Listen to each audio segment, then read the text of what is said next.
morning, my man.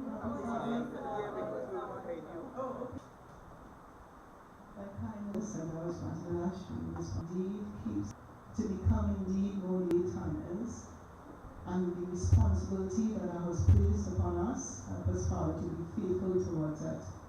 Oh, Father, forgive us for the sins that we have committed during this week, and justify us, Father, and sanctify us during the course of this Sabbath experience.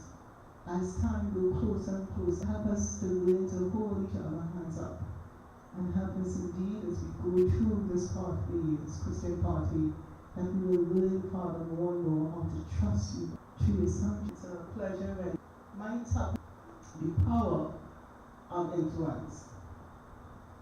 And I took two of Sister White's quotation and I put it together. 3, 4, 1. And Sister White says this: the life of Christ was an ever widened God unto the whole human family. Through Christ, God has invested man with an influence that makes it impossible. Let me just repeat that again.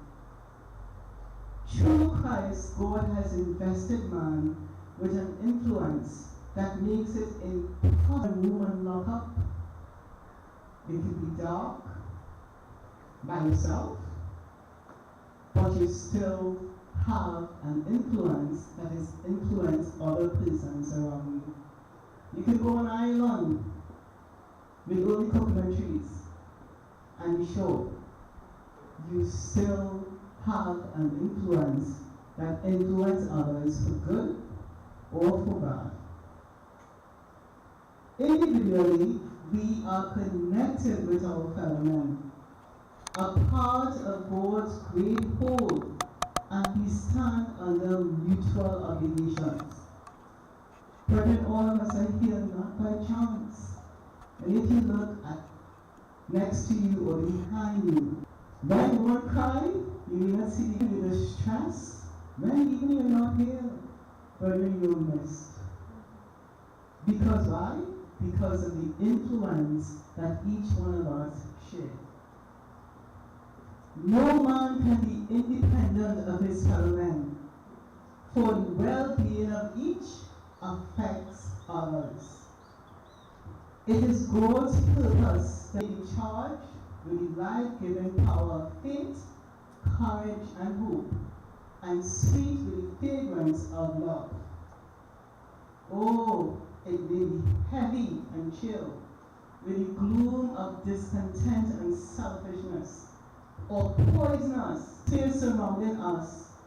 Every person with whom we come in contact is consciously or unconsciously affected.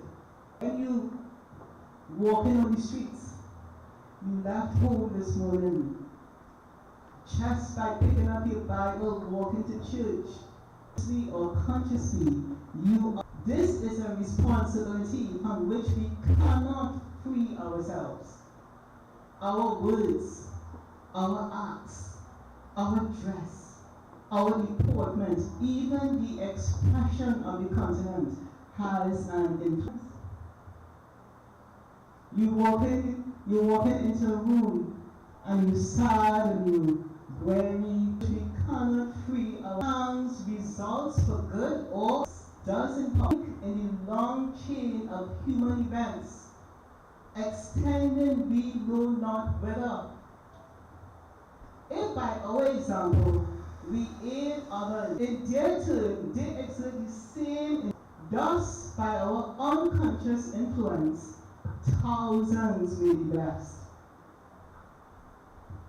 Character is power, carries an almost irresistible influence. By revealing in our own life, it is only by revealing in our life His character that we can cooperate with Him. And the wider the sphere of our influence, the more good we can do. When those practicing the principles of the law in their community and their neighbor as themselves, then will the church have power to move the world. Have you heard that?